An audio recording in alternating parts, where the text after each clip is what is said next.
വാർത്തയിലേക്ക് പോവുകയാണ്. Asia cup cricket മത്സരത്തെ ചൊല്ലിയുള്ള വിവാദം തുടരുകയാണ്. പഹൽഗാം ആക്രമണത്തിന് ശേഷം ഇന്ത്യ ഏഷ്യ കപ്പിൽ പങ്കെടുത്തതിലും പാകിസ്ഥാനുമായി ക്രിക്കറ്റ് കളിച്ചതിലും പ്രതിപക്ഷ കക്ഷികൾ വിമർശനം തുടരുന്നുണ്ട്.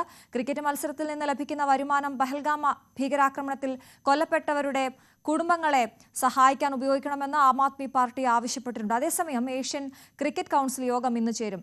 MG മിഥുനാണ് ന്യൂസ് ഡെസ്കിൽ വിവരങ്ങളുമായി ചേരുന്നത്. മിഥുൻ, വിവാദം തീരുന്നില്ല എന്നുള്ളതാണ്. ഇന്ന് കൗൺസിൽ യോഗം ചേരുമ്പോൾ ഈ വിഷയത്തിലുള്ള എല്ലാ വശങ്ങളും പരിശോധിക്കും, ചർച്ച ചെയ്യുമെന്ന് വേണ്ടേ കരുതാൻ?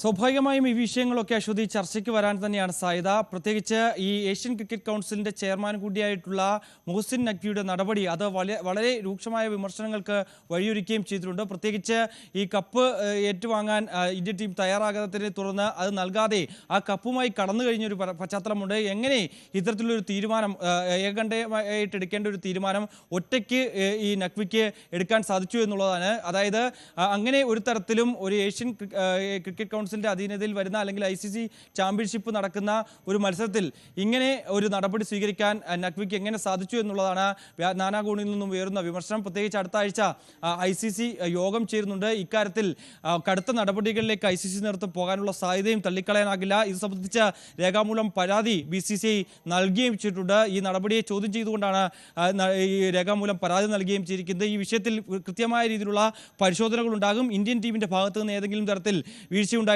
എന്നടക്കമുള്ള കാര്യങ്ങളും പരിശോധനയ്ക്ക് വിധേയമാക്കുകയും ചെയ്യും. നമുക്കറിയാം ഈ ഏഷ്യ കപ്പ് ആരംഭിക്കുന്ന അന്നു മുതൽ തുടങ്ങിയ വിവാദങ്ങളാണ്. ആദ്യം ഹസ്തദാന വിവാദങ്ങൾ ഉണ്ടാകുന്നു. തൊട്ടു പിന്നാലെ പഹൽഗാം ഭീകരാക്രമണവുമായി ബന്ധപ്പെട്ടുള്ള വിഷയങ്ങൾ കളിക്കളത്തിലേക്ക് വരുന്നു എന്നതും നമ്മൾ കാണുകയും ചെയ്തു. താരങ്ങൾ തമ്മിൽ ഏറ്റുമുട്ടുന്ന ഒരു സ്ഥിതിവിശേഷം, ആ രീതിയിലേക്ക് കളിക്കളം കൂടി മാറുന്ന ഒരു പശ്ചാത്തലത്തിലേക്ക് ക്രിക്കറ്റ് മാമാങ്കം മാറി എന്നുള്ളതായിരുന്നു ഏറെ പ്രധാനപ്പെട്ട കാര്യം. അതിൻ്റെ വിവാദങ്ങൾ ഇപ്പോഴും കെട്ടടങ്ങാതെ തന്നെ പോകുന്നു. അതോടൊപ്പം തന്നെ ചേർത്ത് വെക്കപ്പെടേണ്ട മറ്റൊരു വിഷയം, ഇന്ത്യയിലും സമാനമായ രീതിയിലുള്ള മറ്റ് വിവാദങ്ങൾ അരങ്ങേറുന്നുണ്ട് എന്നുള്ളതാണ്.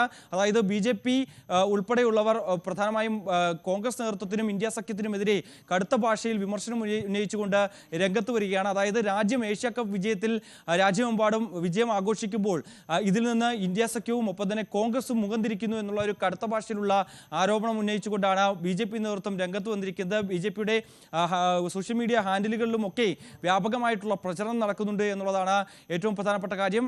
പ്രദീപ് ഭണ്ഡാരി അടക്കമുള്ള, അമിത് മാളവി അടക്കമുള്ള BJP നേതാക്കളൊക്കെ തന്നെ ഇതുമായി ബന്ധപ്പെട്ടുള്ള രൂക്ഷമായ വിമർശനം നടത്തുകയും ചെയ്തിട്ടുണ്ട്. അതായത് പാകിസ്ഥാനുമായി അടുത്ത ബന്ധം വെച്ചു പുലർത്തുന്ന ആളാണ് രാഹുൽ ഗാന്ധി എന്ന രീതിയിലുള്ള രൂക്ഷമായ വിമർശനം നേരത്തെ തന്നെ BJP നേതാക്കൾ ഉന്നയിച്ചിട്ടുള്ളതാണ്. അത് ഇപ്പോൾ ഈ വിഷയത്തിലും ചേർത്ത് വെക്കപ്പെടുന്നുണ്ട് എന്നുള്ളതാണ്. അതായത് അസീം മുനീറിൻ്റെ അടുത്ത ബന്ധം പുലർത്തുന്ന രാഹുൽ ഗാന്ധി ഈ ഒരു തീരുമാനം എടുത്തതിന് പിന്നിൽ അത് തന്നെയാണ് എന്ന രീതിയിലുള്ള ചില പോസ്റ്റുകളാണ് ഇവർ പ്രചരിപ്പിക്കുകയും ചെയ്യുന്നത്. എന്തായാലും കോൺഗ്രസ് നേതൃത്വം ഇക്കാര്യത്തിൽ ഔദ്യോഗികമായ ഒരു പ്രതികരണം നടത്തിയിട്ടില്ല എന്നുള്ളതാണ്.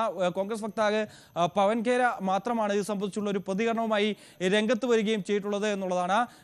നരേന്ദ്രമോദി കഴിഞ്ഞ ദിവസം ഈ വിജയത്തിന് പിന്നാലെ പഹൽഗാം ഭീകരാക്രമണവുമായി ചേർത്ത് വെക്കപ്പെട്ടുകൊണ്ട് ചില പോസ്റ്റുകൾ ഇടുകയും ചെയ്തിരുന്നു. ഇത് മുന്നിൽ കണ്ടുകൊണ്ട് തന്നെയാണോ ഇങ്ങനെ ഒരു നീക്കം അല്ലെങ്കിൽ ഇങ്ങനെ ഒരു നിലപാട് കോൺഗ്രസ് നേതൃത്വം കൈക്കൊണ്ടത് എന്ന് നമുക്ക് നോക്കിക്കാണേണ്ടതായിട്ടുണ്ട്. പ്രത്യേകിച്ച് കളിക്കളത്തെ വിജയം അത് രാഷ്ട്രീയമായി ഉപയോഗിക്കുന്നു. അതിനുവേണ്ടിയാണ് പഹൽഗാം ഭീകരാക്രമണത്തെ ഇതിനോടൊപ്പം ചേർത്ത് വെച്ചത് എന്നടക്കമുള്ള ചില വിമർശനങ്ങളാണ് കോൺഗ്രസ് ട്വിറ്റർ ഹാൻഡിലുകളിലും ഒപ്പം തന്നെ മറ്റ് സോഷ്യൽ മീഡിയ ഹാൻഡിലുകളിലും ഒക്കെ സമാനമായ രീതിയിൽ ഇതിനെ പ്രതിരോധിച്ചുകൊണ്ട് ചില പോസ്റ്റുകൾ വരികയും ചെയ്യുന്നത്. എന്തായാലും വിവാദങ്ങൾ ഒരു തരത്തിലും കെട്ടടങ്ങുന്നില്ല എന്നുള്ളതാണ്.